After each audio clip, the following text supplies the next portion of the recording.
TP. Chandrasekharan വധക്കേസിലെ പ്രതികൾക്കാണ് ഇപ്പോൾ ശിക്ഷയിളവ് നൽകാനുള്ള നീക്കം. നമുക്കിപ്പം ടി.വി. പ്രസാദ് കൂടി ചേരുന്നുണ്ട്. ടി.വി. പ്രസാദാണ് ഈ ടി.പി. ചന്ദ്രശേഖരൻ വധക്കേസിലെ പ്രതികൾ ജയിലിൽ മൊബൈൽ ഫോൺ ഉപയോഗിച്ചതടക്കം ഗുരുതരമായ അച്ചടക്ക ലംഘനം പുറം ലോകത്ത് എത്തിച്ചത്.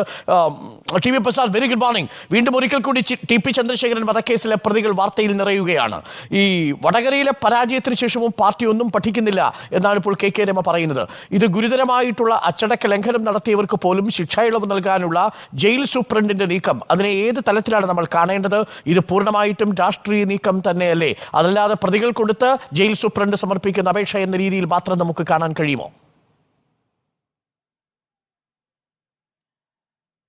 അരുൺ, നമുക്ക് തുടക്കത്തിൽ തന്നെ അറിയാവുന്ന ഒരു കാര്യം, ടി.പി. ചന്ദ്രശേഖരൻ വധക്കേസിലെ പ്രതികളെ, അതായത് ഈ കൊലയാളി സംഘത്തിനെ പാർട്ടി എപ്പോഴും പൂർണ്ണമായി തള്ളിക്കളഞ്ഞിട്ടുണ്ട്. പക്ഷേ അങ്ങനെ പൂർണ്ണമായി തള്ളിക്കളയുമ്പോഴും ഈ പ്രതികളെയെല്ലാം അപ്പാടെ സംരക്ഷിക്കുന്ന ഒരു സമീപനമായിരുന്നു പിന്നീട് ഉണ്ടായത് എന്നുള്ളതാണ്. നേരത്തെ കോടിയേരി ബാലകൃഷ്ണൻ CPIM-ന്റെ സംസ്ഥാന സെക്രട്ടറി ആയിരിക്കെ വിയ്യൂർ സെൻട്രൽ ജയിലിലേക്ക് കൊടിസുനിക്കും സംഘത്തിനും മർദ്ദനമേറ്റു എന്ന വാർത്ത പുറത്തു വന്ന് ഓടിപ്പോയത് നമ്മളെല്ലാവരുടെയും മുന്നിലുള്ളതാണ്.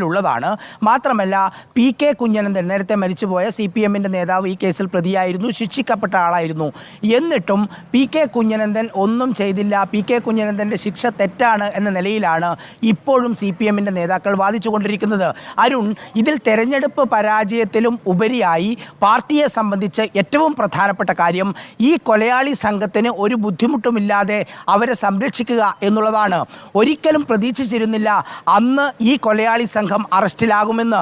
4, 5, 6 കൊലപാതകങ്ങൾ ചെയ്ത ആളാണ് T.K. രജീഷ് എന്ന് T.K. രജീഷ് അന്വേഷണ സംഘം മുമ്പാകെ വെളിപ്പെടുത്തിയിട്ടുണ്ട്.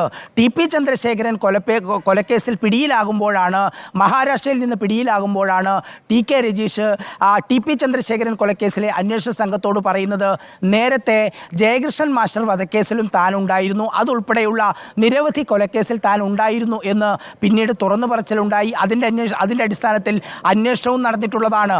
ഒരിക്കലും ഈ T.K. രജീഷ് ഒന്നും പിടിക്കപ്പെട്ടിരുന്നില്ല. T.K. രജീഷ് എപ്പോഴും കൊലപാതകം ചെയ്ത് തിരിച്ചുപോയി സുരക്ഷിതമായി താമസിക്കുന്ന ആളായിരുന്നു. അങ്ങനെയുള്ള ഒരു ടീമാണ് ഇതിൽ പിടിയിലായതും. ഇതിൽ അന്ന് ഒരുപക്ഷെ ഈ സംഘം ഗൂഢാലോചന നടത്തുമ്പോൾ ഇവർ പ്രതീക്ഷിച്ചിരുന്നത് വടകരയിലും പരിസര പ്രദേശങ്ങളിലുമുള്ള കുറച്ചുപേരെ പ്രതികളാക്കി മുന്നോട്ട് കൊണ്ടുപോകാം എന്ന ഉദ്ദേശമായിരിക്കാം ഒരുപക്ഷെ അന്ന് പാർട്ടി നേതൃത്വത്തിലുണ്ടായത്. കാരണം അതുവരെയുള്ള രാഷ്ട്രീയ കൊലപാതകങ്ങളുടെ പശ്ചാത്തലം അതായിരുന്നു. നേരത്തെയും ഒരുപാട് ശ്രമം ഇവർക്ക് ശിക്ഷാ ഇളവിൻ്റെ ഭാഗമായി കൊടുക്കാൻ ശ്രമിച്ചു. അതിൽ ഒന്ന് വീണ്ടും വന്നു എന്നുള്ളതാണ്. അരുൺ, ചുരുക്കം ഇത്രയാണ്, ഈ പ്രതികളെ സംരക്ഷിച്ച് നിർത്തി അവർക്ക് ഒരു ബുദ്ധിമുട്ടുമില്ലാതെ സംരക്ഷിക്കുക എന്നുള്ളത് CPM-ന്റെ ബാധ്യത തന്നെയാണ്. Thank you TV. പ്രസാദ്.